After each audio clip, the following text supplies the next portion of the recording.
What if I told you every photo you've ever taken, from your childhood memories to your latest Instagram post, is basically just trapped light? Not pixels, not magic, just light, frozen in time. And today, I'm going to show you exactly how a camera does that. Think about it. Right now, your phone, a DSLR, a CCTV camera, even the camera on a Mars rover, they all do the same core job. They take light from the real world and turn it into an image. But how does that actually happen? How does a piece of glass and some electronics understand what your face looks like? By the end of this video, you'll understand cameras so well that you'll never look at a photo the same way again. Welcome to Xplainimate. Let's break it down. First, let's understand the problem. Light is chaotic. Every object around you is bouncing millions of light rays in all directions. Your eyes somehow organize this mess and create a picture in your brain. A camera has to do the same thing, but here's the challenge. If you just let all the light hit a surface randomly, you don't get an image, you get a blurry mess.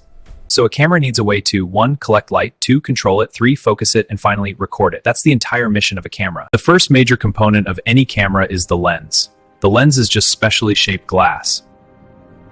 But this glass does something powerful. It bends light. When light passes through a curved lens, the rays change direction and converge at a single point. This point is called the focal point. And when all the light rays from an object meet correctly at the sensor, you get a sharp image. If they don't meet correctly, you get blur. That's why focusing exists. When you tap your phone screen to focus, the camera physically moves tiny lenses inside to shift where the light converges. You're literally bending reality into clarity. Next comes the aperture. The aperture is a hole. That's it. A controllable hole inside the lens. It works exactly like your pupil. In a dark room, your pupil opens wide. In bright sunlight, it shrinks. The aperture does the same. Big hole equals more light. Small hole equals less light. But here's the twist. Aperture doesn't just control brightness, it controls depth of field. That's why in cinematic shots, the background looks blurry. A wide aperture makes only one plane sharp. Everything else melts away. That blur isn't a filter, it's physics. Now let's talk about the most underrated part of a camera, the shutter. The shutter is basically a door. It opens, light comes in, it closes. That's one photo. The time it stays open is called shutter speed.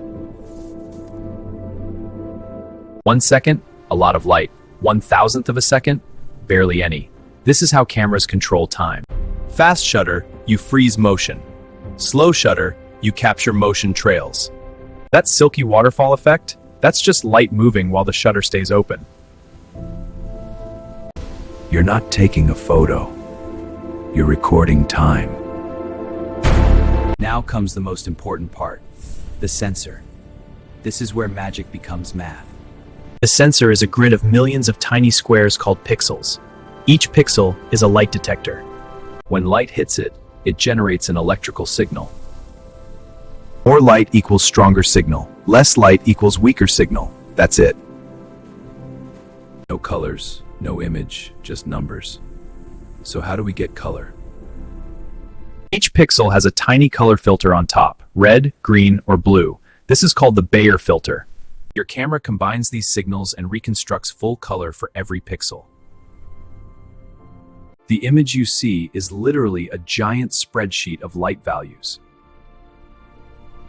Your vacation photo is just organized electricity. Now let's talk about ISO. ISO does not make your camera more sensitive to light. It amplifies the signal. It's like turning up the volume on a quiet song. Low ISO, clean image. High ISO, brighter but noisy.